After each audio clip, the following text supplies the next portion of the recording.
Hello sir, నమస్తే. నమస్తే. Sir, so NTR trust musical ఈవెంట్‌కి సంబంధించి పవన్ కళ్యాణ్ గారు 50 లాక్స్ ఇచ్చారు. సో అదే ఇప్పుడు పెద్ద చర్చగా మారింది. అంటే 1500 టికెట్ తీసుకోవద్దు అన్నందుకు ఆయన 50 లాక్స్ ఇచ్చి ఆ ఈవెంట్‌లో పార్టిసిపేట్ చేయడం జరిగింది. అంటే భువనేశ్వరి గారు చంద్రబాబు నాయుడు గారిని కూడా నేను వదలను, ఆయనతో పాటు ఉన్న సెక్యూరిటీని కూడా నేను వదలను, అధికారులు ఎవ్వరున్నా కానీ వాళ్ళందరూ కూడా టికెట్ తీసుకోవాల్సిందే, రావాల్సిందే అని అన్నారు. మరి ఇక్కడ పవన్ కళ్యాణ్ గారు 50 లాక్స్ ఇచ్చారు అని అంటే కనుక చాలా గ్రేట్ అనిపిస్తుంది. అది వేరే వాళ్ళు ఎవరైనా ఇలాంటి కార్యక్రమం చేస్తే చాలా గ్రేట్ అని మీడియా వేణోళ్ళ పొగిడేది. కానీ పవన్ కళ్యాణ్ గారు ఇంత పెద్ద వితరణ, ఇంత పెద్ద సహాయ కార్యక్రమంలో ఇంత పెద్ద విరాళం ఇస్తే కూడా దానికి పెద్దగా మీడియాలో కూడా రాకపోవడం అనేది శోచనీయమని నేను అనుకుంటా.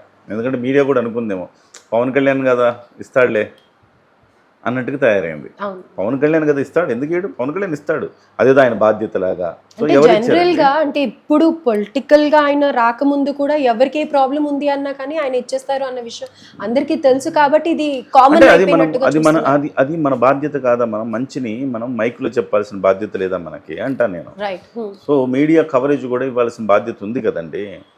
ఇవాళ సామాజిక మాధ్యమాలు ఉన్నాయి కాబట్టి సరిపోయింది. పవన్ కళ్యాణ్ గారు 50 లక్షలు ఇస్తానన్న ఆ మాట విపరీతంగా వైరల్ అవుతుంది. సో ప్రతి ఒక్కడికి మొబైల్ ఉన్న ప్రతి ఒక్కడు చూశాడు.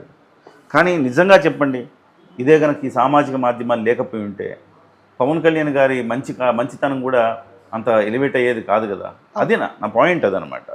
సో ఇవాళ కూడా మనం దీని గురించి మాట్లాడుకోవాల్సిన బాధ్యత మనకు ఉంది కాబట్టి మనం మాట్లాడుకుంటాం. సార్, అయితే ఈ ఈవెంట్ గురించి తెలియని వాళ్ళకి ఒక 2 లైన్స్లో మీరు అసలు ఈవెంట్ దేనికి కండక్ట్ చేశారో, ఆ డబ్బులు ఎందుకు ఇచ్చారు అనేది చెప్తే కనుక బాగుంటుంది. తలసేమియా బాధితులు అంటే వాళ్ళ క్రమం తప్పకుండా రక్తం ఇవ్వాల్సి వస్తుంది.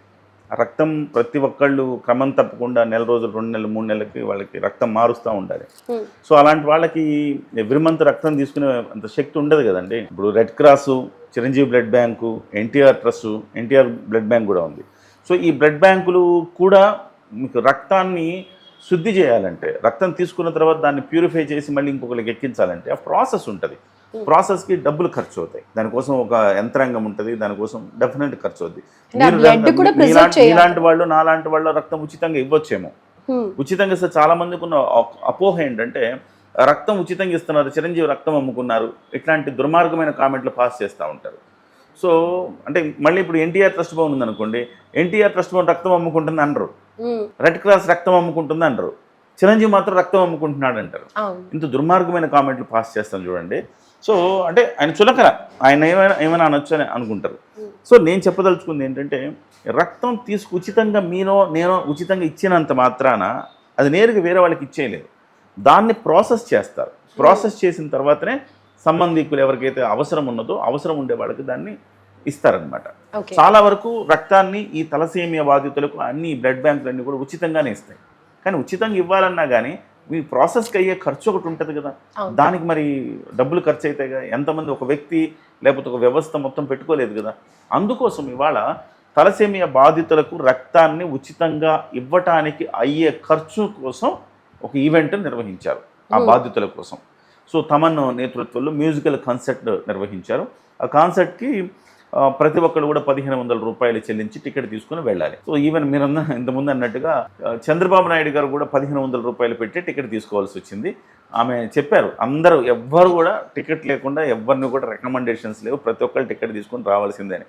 పవన్ కళ్యాణ్ గారు అడిగితే పవన్ కళ్యాణ్ గారు టికెట్ ఏం వద్దులేండి, పవన్ కళ్యాణ్ గారు వస్తే చాలన్నారట. నన్ను ఇలా అన్నారు, నేను టికెట్ తీసుకోకుండా నేను ఎలా వస్తాను, అందుకే 50 లాక్స్ డొనేషన్ ఇస్తున్నాను అన్నాడు. 1500 అడిగితే 50 లక్షలు ఇచ్చిన మహానుభావుడే అయినా బహుశా అందుకే పిలిచారేమో అని కూడా అనిపిస్తుంది. పవన్ కళ్యాణ్ గారు ఇది కొత్త కాదండి. ఆయన ఊహ తెలిసినప్పటి నుంచి ఆయన దగ్గర మనం పురాణాల్లో, ఇతిహాసాల్లో మనం చూస్తాం. కర్ణుడు చేతికి ఎముక లేనట్టుగా దాన ధర్మాలు చేస్తాడని. ఆ తర్వాత రంతిదేవుడని భాగవతంలో ఉంటుంది. రంతిదేవుడని ఒక రాజు ఉండేవాడు. ఆ రాజు కూడా ఆయన అడిగిన వాడికి లేదనకుండా దాన ధర్మాలు చేసేవాడట. సో ఒక సందర్భంలో ఆయన భోజనం చేద్దాం, 4 రోజులు ఉపవాసం ఉండి భోజనం చేద్దామని తీసుకున్నప్పుడు ఆ భోజనంలో ఎవరో వచ్చి అడిగితే సగభాగం ఇచ్చేశాడు. మళ్ళీ ఇంకొకళ్ళు వస్తే దాంట్లో సగభాగం ఇచ్చేశాడు. చిన్నప్పుడు మాకుండేది ఆ రంతిదేవుడు పాఠం ఉండేది మేము చదువుకునే రోజుల్లో. సో అట్లా మనం కర్ణుడిని, రంతిదేవుడిని చూసినట్టుగా ఇవాళ ఈ కాలంలో పవన్ కళ్యాణ్ లాంటి ఒక మహోన్నతమైన వ్యక్తిని మనం చూస్తున్నాము అని మనం చెప్పుకోవచ్చు. ఇవాళ ఎందుకంటే ఆయన మొత్తం కెరీర్లో 100 కోట్ల వరకు వితరణ చేశారు. 100 కోట్ల రూపాయలు. ప్రకృతి విపత్తు వచ్చినా, ఎవరికి కష్టం వచ్చినా, ఎవరికి బాధ వచ్చినా, ఎవరికి కన్నీళ్ళు వచ్చినా తుడవడానికి ఆయన మొదట ఉంటాడు. సో మీకు ఏ ప్రకృతి విపత్తు వచ్చినా ముందుగా ప్రకటన వచ్చేది పవన్ కళ్యాణ్ గారి నుంచి. అలవోకగా 1 కోటి రూపాయలు, 50 లక్షలు అలవోకగా ఇలా దాన ధర్మాలు చేస్తాడు ఆయన. సో మనం చూసాం వరద బాధితుల కోసం ఎంత సహాయం చేశాడు ఆయన. దాదాపుగా 6 కోట్ల రూపాయలు సహాయం చేశాడు ఆయన. తెలంగాణ ప్రభుత్వానికి 1 కోటి రూపాయలు ఇచ్చాడు విరాళం. ఆంధ్రప్రదేశ్ ప్రభుత్వానికి 1 కోటి రూపాయలు ఇచ్చాడు విరాళం.